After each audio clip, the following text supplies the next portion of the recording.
మరి ఇప్పుడు ఏం చేద్దాం? రేస్ మొదలవడానికి ఒక అరగంట మాత్రమే మిగిలింది. అయ్యో బాబోయ్, ఏం చేయాలి ఇప్పుడు?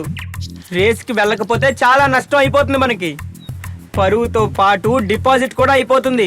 ఫామ్ కట్టినప్పుడు మనం ఇచ్చాము. అప్పుడే టింగు దృష్టి లంబు మీద పడింది. అతను లంబుని మరో పంథాలో చూడ్డం మొదలుపెట్టాడు. నన్ను చూసి సమయం వృధా చెయ్యమాకు నువ్వు అసలు. పద, వేరే ఏదైనా ఏనుగుని అరేంజ్ చేద్దాము. కనీసం డిపాజిట్ అయినా మిగులుతుంది. అరే లంబు, ఇంకో ఏనుగు కూడా ఇక్కడే ఉంది. ఎక్కడుంది?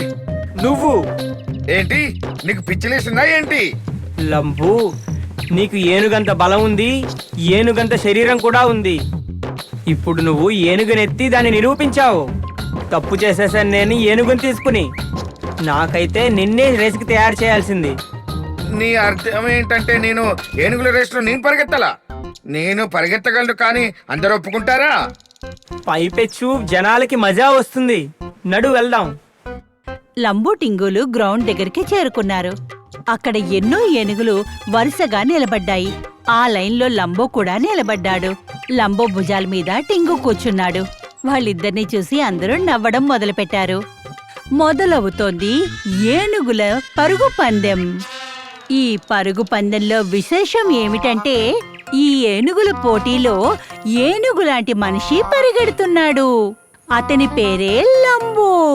అతన్ని ఈ పరుగు పందెంలో పెట్టాడు టింగు.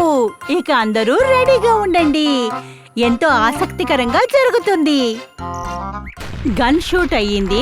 ఏనుగుల పరుగు మొదలయ్యింది. ఎన్నో ఏనుగులు ఒకేసారి పరుగు మొదలుపెట్టాయి.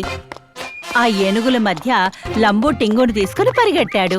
పరిగెత్తు లంబు, ఇంకా బాగా పరిగెత్తు, ఇంకా బాగా. లంబు చాలా వేగంగా పరిగెత్తాడు. చూస్తుండగానే ఏనుగులన్నీ వెనకబడ్డాయి.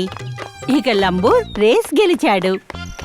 ఏ ఈ విధంగా టింగు లంబుని ఏనుగుల పరుగు పందెంలో గెలిపించాడు. ఇక ఎంతో పెద్ద ప్రైజ్ కూడా గెలుచుకున్నాడు.